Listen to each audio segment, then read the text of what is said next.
कल क्या हुआ कि चेन्नई तो मैंने घूम लिया लगभग पूरा। आप वहाँ मन तो लग नहीं रहा था क्योंकि शहर को क्या देखना, शहर तो हम लोग बहुत बार देखे हैं और जो भी काम लायक चीज़ें थी वो लगभग मैंने देख ही लिया था। तो रात को मैंने क्या किया कि रूम मैंने नहीं लिया, इधर उधर करके ही दिन काट लिया। कभी बीच पे, कभी कहीं, कभी कहीं। ऐसे करते करते काफ़ी दिक्कत भी हुआ। कई जगह भाषा के चलते बस वाले ने मुझे गलत जगह उतार दिया। तो मुझे सेंट्रल जाने के लिए काफ़ी तकलीफ, मुझे 2 घंटे लग गए मरीना बीच से और सेंट्रल जाने में। सोचिए क्या क्या परेशानी हुई होगी। पहली बार उठा के मुझे चेपक स्टेडियम के पास उतार दिया, उसके बाद ले गया तो कोई अजीब सी जगह थी, नाम मुझे याद ही नहीं आ रहा है कि उसका नाम क्या। वहाँ वहाँ से फिर एक और बस, ऐसे ऐसे करके तो मैंने प्लान बनाया कि रात को रुक जाते हैं और सुबह में एकदम सनराइज देखने के लिए महाबलीपुरम चलते हैं। तो यहाँ पे क्या लोकल का जो टाइमिंग है वो सुबह 4 बजे से स्टार्ट होता है। 4 बजे मैंने पकड़ा और ताम्बरम एक स्टेशन है वहाँ उतरा और बाहर ही बस लगी रहती है। 515 नंबर की बस मिली मुझे, जिसने 45 रुपया लिया मेरा भाड़ा और करीब 3 घंटा तो लग ही गया मुझे। 7 बज गए यहाँ आते आते। सुबह जब आया तो आप ये देख ही रहे हैं, यहाँ बादल घिरा हुआ था, सूर्योदय तो मैं देख ही नहीं पाया बीच के पास आते आते। खैर कोई बात नहीं। अब देखिए, कोशिश ये है कि चीज़ों को अच्छी से समझा जाए, एकदम ग्राउंड लेवल से चीज़ों को महसूस किया जाए। चाहता तो गाड़ी बुक करके या फिर रेंट पे स्कूटी वगैरह लेके, बाइक लेके चले आते, जो कि ईजी होता है। जब आप एक्सप्लोर करने आए हैं तो फिर आपको तकलीफ तो सहनी चाहिए। घर पे अगर आप हैं या फिर किसी फैमिली को लेके आए हैं जिसकी जिम्मेदारी आपके ऊपर है, तब आपको ये सब करना चाहिए। अगर आप अकेले हैं, कोई लायबिलिटी नहीं है, तो उठाइए जितना मुसीबत आप उठा सकते हैं। तो अब थोड़ी देर बाद चलूँगा। अभी तो कल से मैंने ठीक से खाना भी नहीं खाया, ढंग का खाना मिल ही नहीं रहा था। और क्या था कि बेचैनी जब रहती है तो भूख भी नहीं लगती। बैग में जो पड़ा हुआ सामान था वही मैंने खाया। काफ़ी उतना तो मज़ा नहीं आया चेन्नई में, जिस तरह की उम्मीद लगा के मैं आया था। रंगनाथन स्ट्रीट भी गया, वहाँ भी मज़ा नहीं आया। चीज़ें यूट्यूब पे बताते हैं कि सस्ती है, लेकिन कुछ सस्ता नहीं था। मैं जिस लेवल से खरीदारी करता हूँ उस हिसाब से मैंने देखा तो उतना सस्ता नहीं था जितना होना चाहिए था। चीज़ें वही रेट है, 20-50 रुपए का फ़र्क है, तो उतना के लिए क्या इतना दूर से कोई उठा के ले जाना सामान। कुछ चीज़ें तो अपने यहाँ से भी महंगी थी। हाँ, फल फ्रूट वगैरह थोड़ा सस्ते थे स्टेशन के पास में, वहाँ पे आप फल फ्रूट खरीद सकते हैं, वो चीज़ें ठीक थी। और आपको म्यूज़ियम देखा तो वो सही था, पर ज़्यादातर वो क्या कहें, बिना काम की चीज़ें थी। उस म्यूज़ियम में आप क्या ही मतलब देख सकते हैं। कुछ चीज़ें थी जो पुराने ज़माने की थी, पर इंटरेस्टिंग जो होता है ना, जिसे देख के आपको मज़ा आ जाए कि अरे ये तो मुझे पता ही नहीं था, इस तरह वाली जो फीलिंग होती है वैसा मुझे म्यूज़ियम में नहीं है। चीज़ें बस देखा, ऐसा लग रहा था कि कोई हिस्ट्री का किताब लिया हूँ, उसी को पलट के देख रहा हूँ। कुछ उसमें जैसे मज़ा ही नहीं आया। और भी मैं म्यूज़ियम गया हूँ क्योंकि कुछ एंटीक चीज़ें होनी चाहिए जो उस म्यूज़ियम की खासियत, कि हाँ वो चीज़ सिर्फ उसी म्यूज़ियम में है, वैसा कुछ नहीं था। तो म्यूज़ियम का भी सही नहीं रहा, इसीलिए मैंने चेंज कर दिया। अब महाबलीपुरम आया हूँ, यहाँ की आगे की वीडियो आपको मैं दिखाता। वीडियो आप कंटिन्यू देखते रहिए। अब मेरा क्या अनुभव रहा है वो सब मैं आपके साथ शेयर करते रहना, तो बने रहिए इस वीडियो में। ये वीडियो में मैं आपको एक बात बताना भूल गया था, आगे से हर वीडियो में मैं कंटिन्यू रखूँगा। ये एक सावधानी के तौर पे है। किसी भी आप टूरिस्ट प्लेस पे जाते हैं तो आपको 3 लोग हमेशा लूटने को तैयार रहते हैं। पहला होता है आपका होटल वाला, जो सर्विस के नाम पे आप पे कुछ ना कुछ ज़रूर स्कैम करेगा अगर सस्ता वाला होटल लेते हैं तो। दूसरा होता है हमारा टूर गाइड, अगर आप कोई टूर गाइड बुक करते हैं तो वो उल्टी सीधे प्लान बता के आपसे लूटना चाहता है। तीसरा होता है ऑटो वाला। ऑटो वाले तो खैर आपसे रोज़ मिलना है, क्योंकि हर अगले दिन वो आपको मिलेंगे ही और कुछ ना कुछ खेल होगा ही।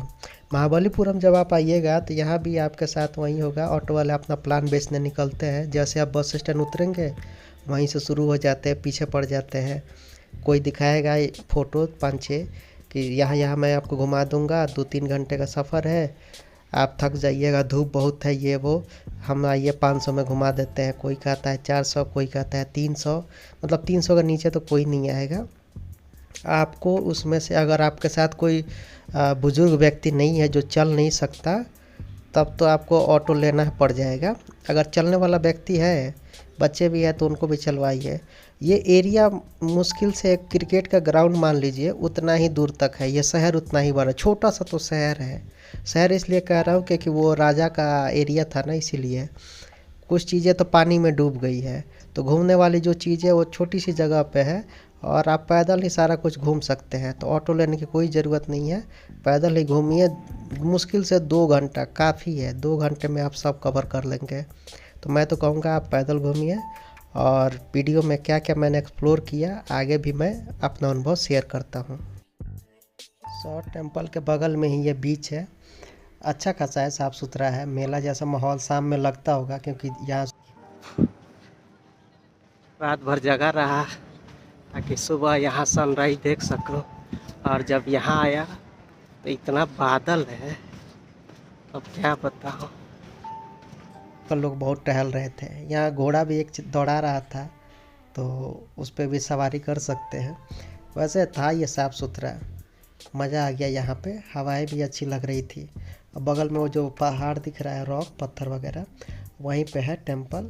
तो वो 8 बजे के बाद खुलता है, इसलिए मैंने सोचा इधर थोड़ा टाइम बिता लूँ। सुबह जब मैंने गार्ड से पूछा था तो उसने कहा था मुझे कि ये 7 बजे के बाद खुलता है। तो बस जबकि मुझे बाद में पता चला ये तो सुबह 6 बजे से लेकर शाम के 6 बजे तक खुला रहता है। वैसे ये है महाबलीपुरम का शॉर्ट टेम्पल, यहीं सबसे फेमस है, इसी के लिए सब लोग आते हैं। वर्ल्ड हेरिटेज साइट पे यहीं आपको शो करेगा। 40 रुपये इसका एंट्री फ़ी है। वैसे है तो बहुत सुंदर। और इस टिकट से आप कृष्णा बॉल और एक पंच हाथरस, ऐसे पंचरथ है सॉरी, वो आप घूम सकते हैं इसी 40 रुपये के टिकट से। टेम्पल से जब आप निकलेंगे तो सीधा चले चले आइएगा रोड के लास्ट तक।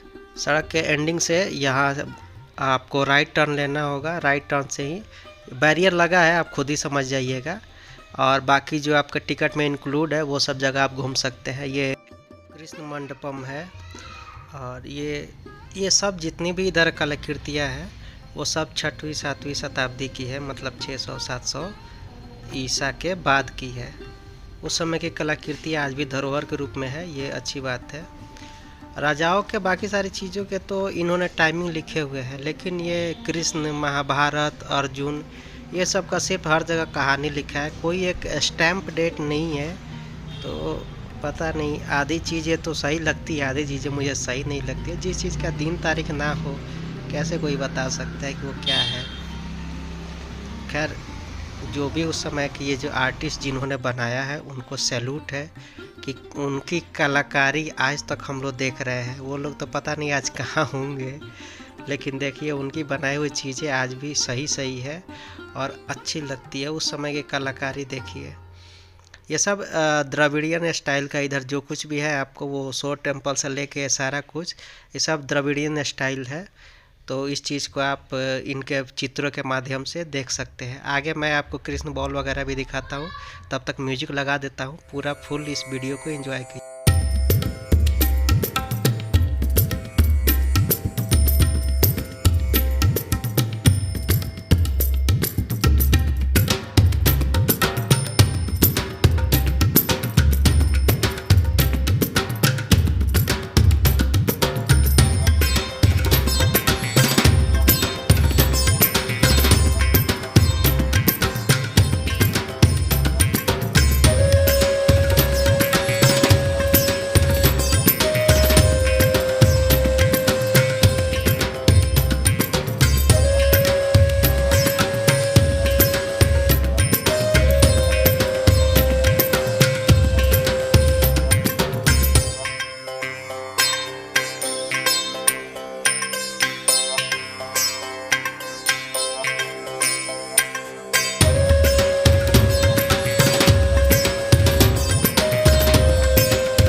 थोड़ी देर पहले मैं आपसे जो चर्चा कर रहा था वो यहाँ आप देख लीजिए। यहाँ देखिए कहानी तो लिखी हुई है, लेकिन यहाँ कोई डेट नहीं दिया गया है। डेट नहीं देने के कारण ये पता ही नहीं चलता पुराना है कि नया है या क्या है। डेट एक होना चाहिए था ताकि जिसे समझ में आए कि ये चीज़ें कितनी पुरानी हैं। अब ये चीज़ें तो इन्होंने यहाँ लिख दिया है, इनका रेफरेंस ये क्या देंगे, आई डोंट नो। चलिए वीडियो को और आगे देखते हैं, कृष्ण बॉल की तरफ अब चलते हैं। ये जो पत्थर दिख रहा है, इंटरनेट पे आपने बहुत टाइम से बहुत सारी अतरंगी फ़ोटोज़ देखी होगी। लोग तरह तरह के आके यहाँ जोर आजमाइश करते हैं और उस पत्थर को गिराने की कोशिश करते हैं। यहाँ के हिसाब से इसका नाम कृष्णा बटर बॉल है। अंदर चलते हैं, आपको दिखाता हूँ। अंदर मैं गया तो एक बड़ी अच्छा चीज़ भी मैंने देखा, वो भी मैं आपको दिखाता हूँ। और इस पत्थर के साथ मैंने खूब ढेर सारी इधर उधर करके फ़ोटोज़ भी खींचे। तो ये देखिए वो सीन, ये देखिए अल्लड़ अल्लड़ अल्लड़।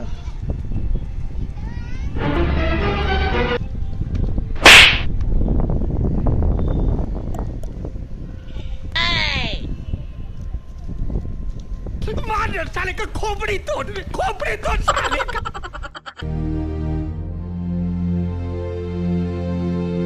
जिस तरह से मैंने इस जगह का एंजॉय किया, दो जगह मैंने बातचीत में आपको बताया था कि मैंने छोड़ दिया था म्यूज़ियम और वॉच टावर। तो एक्चुअली क्या था कि म्यूज़ियम में 400 कुछ रुपया वहाँ दिख रहा था मुझे टिकट, तो इसलिए मैं वहाँ नहीं गया। और वॉच टावर क्या है, अगर समुद्र के किनारे होता तो अच्छा लगता, लेकिन वॉच टावर थोड़ा दूर था समुद्र से और छोटा था, लोगों ने बताया, इसलिए मैं वहाँ भी नहीं गया। दोनों जगह मैंने अब मुझे यहाँ से पौंडीचेरी के लिए निकलना था, तो दोपहर का वक्त हो गया था। मैंने क्या ऑटो वालों से जब पूछा तो वो कह रहे थे कि पौंडीचेरी जाने के लिए कोई बस नहीं जाती है, आपको ऑटो से ही जाना पड़ेगा। मैंने कहा ठीक है, तो क्या रेट लोगे? तो वो कह रहा 100 रुपया। फिर थोड़ी देर बाद वो पीछे पीछे दौड़ा। मैं कहा 100 रुपया कितना दूर होगा? तो कह रहा था कि 2-2.5 किलोमीटर है। बाप रे बाप, 2 किलोमीटर का 100 रुपया, हवाई जहाज़ से लगता है ले जाएगा। तो मैंने छोड़ दिया उसको। तो फिर वो घट के 80 रुपया आया, उसके बाद वो मेरे पीछे नहीं आया। तो मैं बस स्टैंड पे आके बैठा और एक कंडक्टर से मैंने पूछा कि पौंडीचेरी जाने के लिए मुझे किस तरह से जाना होगा, थोड़ा आइडिया दो। तो उसने बोला कि वो जो नीली कलर की बस जाती है वो आपको हाईवे तक छोड़ देगी, हाईवे से आपको पौंडीचेरी के लिए बस मिल जाएगी, गवर्नमेंट बस। मैंने कहा वाह, ये तो अच्छी बात है। तो जब मैं बस के अंदर बैठा तो 10 रुपया उसने टिकट लिया और उसने बताया भी कि उस जगह जाके खड़ी हो जाना, वहाँ बस मिल जाएगी। मैं गया और मान के चलिए तमिलनाडु के अंदर कि पर किलोमीटर 1 रुपया से कम ही बस का भाड़ा होता है। तो जितना किलोमीटर आपके मैप में दिखता होगा तो उसी हिसाब से आप अपना भाड़ा सोच सकते हैं। मैंने एक अनुभव किया, उस हिसाब से बता रहा हूँ। तो वहाँ गया, मुझे पौंडीचेरी की बस भी मिल गई। तो यहाँ आप जब भी ट्रैवलिंग करो, ऑटो वाले को पैर में तो बिल्कुल मत पड़ो। वो आपसे पता नहीं किस जन्म का बदला लेते हैं, इतना रेट बताते हैं। बस से आप थोड़ा तकलीफ़ होगा, सफ़र कीजिए, सबसे बढ़िया। अब दिन भर में कितना यहाँ खर्च हुआ वो मैं आपको अभी बता देता हूँ। वीडियो आपको कैसा लगा कमेंट में अपनी राय ज़रूर दें। धन्यवाद।